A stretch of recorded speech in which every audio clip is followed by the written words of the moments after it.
আপনাদের জীবনের অভিজ্ঞতা থেকে অনেক এমন মানুষ দেখছেন কিনা যে দাদার আমলও তেমন সম্পদ ছিল না, বাবার আমলও ছিল না, তার আমলে এসা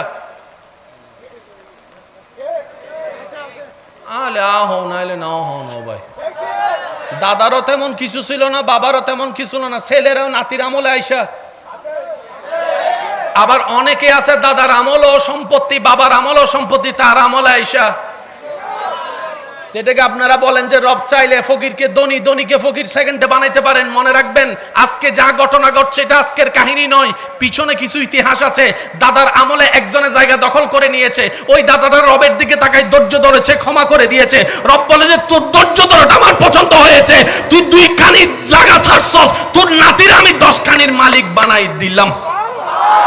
আর আপনারা সবাই একমত হবেন, দাদা সম্পদ কামাই নাতির জন্য, বাবা সম্পদ কামাই সন্তানের জন্য। দাদা না পাইলেও নাতি যখন পেয়েছে দাদার মন খুশি হয়েছে, যাক 2 কানি ছাড়লাম, 10 কানি।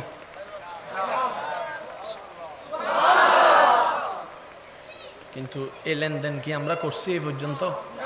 কারণ আমরা তো বেশি চালাক। প্রভু কারা যে চালাক, কারারে দিলে গাদাও আসে।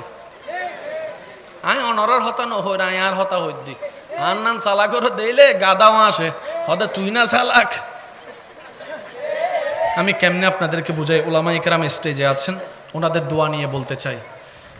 আল্লাহ তাআলা আপনাকে, আমাকে, আমাদের সবাইকে নবী রহমাতুল লিল আলামিনের উম্মত বানাইয়া এমন দয়া করেছেন, আমাদের পাটা জান্নাতের দরজার সামনে গিয়ে আল্লাহ রেখেছেন।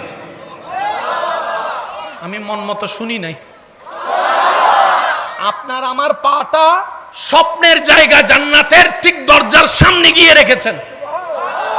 কোন রকম রবের উপর ভরসা রেখে নবীর মোহাব্বত নিয়ে সালে আমল করে যদি একটা পা সামনে দিতে পারি শয়তানের মুখে লাথি মেরে, আবাদুল আবাদ জান্নাত আমাদের জন্য। আর আমরা গাধারা সেই জায়গা থেকে নিজেরাই আস্তে আস্তে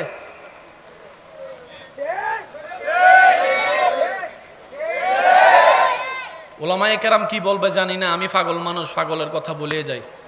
নবী রাহমাতুল লিল আলামিনের উম্মত হয়ে যদি আমরা জান্নাত না পাই, অন্য কোন নবীর উম্মত সহজে জান্নাত পাবে বলে আমার মনে হয় না।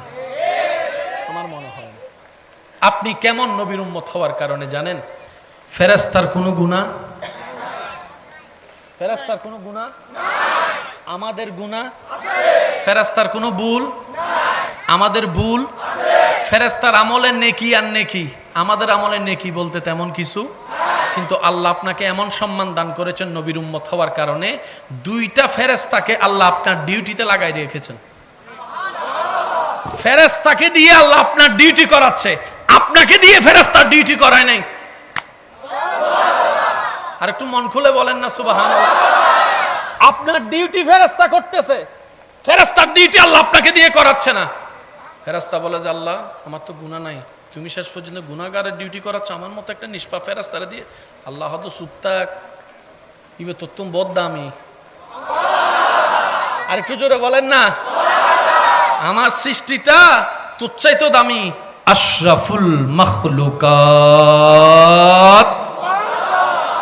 আল্লাহ আমাদের সবাইকে আল্লাহর বান্দার যে কত দাম, নবীর উম্মতের যে কত সম্মান, এটা বুঝে জীবন যাপন করার তৌফিক দান করুন।